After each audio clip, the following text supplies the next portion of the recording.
আসসালামু আলাইকুম। এই সিভিল বেঙ্গলি ভাই এসআর নিয়ে কিছু কথা বলছে, অবশ্যই তোমরা মনোযোগ দিয়ে শুনে যাবে। শেষে কিছু বলছি আমি। সাথে বলছে ব্যাংকে অ্যাকাউন্টে লিঙ্ক করতে হবে, প্যান কার্ডে লিঙ্ক করতে হবে, ভোটার কার্ডে লিঙ্ক করতে হবে, এমনকি স্কুলেও আধার কার্ডটা লিঙ্ক করতে হচ্ছে। তাহলে যখন আধার কার্ডটা কোনো ভারতের পরিচয়পত্রই নয়, নাগরিকত্ব প্রমাণ করে না, তাহলে আধার কার্ডটার এত ভ্যালু কেনা? একটা প্যান কার্ডের সাথে লিঙ্ক করতে গেলে 1000 টাকা লাগছে বর্তমানে। তো আসসালামু আলাইকুম। এসআইআর নিয়ে পশ্চিমবঙ্গ অর্থাৎ আরও আদার্স রাজ্যে যে সব ঘটনাগুলো ঘটছে, সত্যি পাগলের মতো।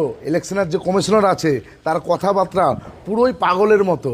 কারণ আমরা বাচ্চা অবস্থায় যখন খেলাধুলা করতাম তখন মাঝে মধ্যে কিন্তু আমরা খেলতাম না, আর খেলবো না, টাইম হয়ে গেছে, বা আজকে অন্য খেলা খেলবো। তো ইলেকশনার কমিশন এরকম পাগলের মতো কথাবার্তা বলছে।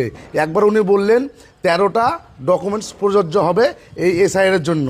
তার মধ্যে কিন্তু আধার কার্ডটাও ছিল, আধার কার্ড ছিল, তাছাড়া স্কুলের সার্টিফিকেট ছিল। তখন মাধ্যমিকে অ্যাডমিট না, তখন স্কুলের সার্টিফিকেট ছিল, প্যান কার্ড ছিল, এগুলো কিন্তু তথ্য ছিল। তারপরে আবার ঘোষণা হলো যে অ্যাডমিট হবে, আধার কার্ডটা প্রযোজ্য না, এটা হচ্ছে ভারতের কোনো নাগরিকত্ব প্রমাণ করে না। তা আচ্ছা, এটাকে আমরা বাড়ি থেকে তৈরি করেছিলাম না অমিত শাহা, মোদী সরকার এরা আমাদেরকে তৈরি করতে বাধ্য করেছিল? এটা তো রাজ্যের না, এটা কেন্দ্রর। তাহলে কেন্দ্রকে আমি বলতে চাইবো যে আপনাদের কোন ডকুমেন্টসটা দিলে আমাদের এসআইআর কমপ্লিট হবে? আপনি একজন ভারতের নাগরিক, কোন ডকুমেন্টসটা দ্বারা এটা প্রমাণ হবে যে আপনি ভারতের নাগরিক? আপনার বয়স কত? আমার বয়স প্রায় 35। আপনার বাবা আছে, আপনার দাদর নাম আপনি জানেন, সব জানেন।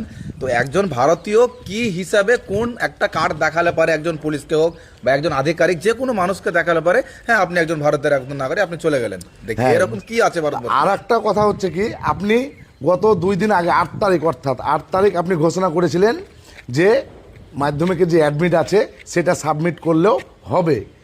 আবার আপনি 10 তারিখ ঘোষণা করছেন যে সেটা আর গ্রহণযোগ্য হবে না। তো আচ্ছা, আমাদের কি গ্রহণযোগ্য হবে? আবার ঘোষণা করছেন যাদের 6টা সন্তান 7টা সন্তান তারা এসআইআর থেকে বাদ পড়ে যাবে।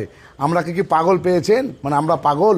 আবার ঘোষণা করলেন যে এসআইআর জন্য যাদের নাম রিটার্ন এসেছে তারা যেতে হবে না, তাদের ফ্যামিলির যে কেউ গেলে হবে। আবার ঘোষণা করছেন যে না, তাকে হিয়ারিংয়ে প্রত্যেকজনকে আসতে হবে। তা আমার কথা হচ্ছে যে আমি যদি ভারতীয় না হয়ে থাকি, আপনি আসেন যেখানে যে আছে, ধরেন আমি চেন্নাইয়ে আছি, আমাকে চেন্নাই থেকে উঠিয়ে নিয়ে যান যে আমি ভারতীয় নাগরিক না, আমাকে নিয়ে যান। আমাকে কেন আপনার কাছে যেতে হবে প্রমাণ করতে? আপনি এসে প্রমাণ করেন যে আমি ভারতীয় না, আমার কোন ডকুমেন্টস লাগবে এটা বলেন। এখানে আমরা এখন 20-30 জন লোক আছি, আমার মতো কত হাজারো পশ্চিমবাংলার মানুষ পরিযায়ী শ্রমিক হিসাবে অন্য রাজ্যে আছে।